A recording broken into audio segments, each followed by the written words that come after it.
હા આ વિજયભાઈ છે, વિજયભાઈ બાવાજી રામાનંદી. આપણે સેવ ટમાટાનું શાક બનાવો એક નંબર. કોઈનો બર્થડે હોય, કોઈ લગ્ન પ્રસંગ હોય, કોઈ માતાજીનો તાવ હોય, માતાજીનો માંડો હોય તોય પણ આ શાક બનાવે. હા મેલડીમાંનો આશિક છે. હા મીઠું નાખે જો રસોઈયો છે હો. એના ના એકવાર શાક ખાજો એટલે આંગળા સાટતા રહેજો એવું એમાં મસ્ત લહણનું બનાવે, તમારે કાંઈ ન ઘટે. આખા લહણનું બનાવે. ડેરીમાં ફર્સ્ટ નંબરનો કારીગર. આખા લહણનો કારીગર ફર્સ્ટ નંબરનો છે. ને પૈસા લેવા પાછો શાક બનાવવાનો. અમારા લાલાદા બેઠા છે.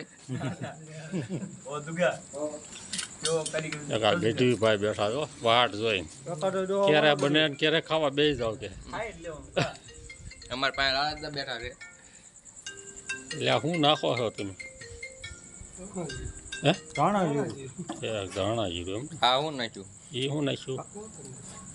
વઘારવા મશીન કોથમરી હે તો તું પછી આન કર વળી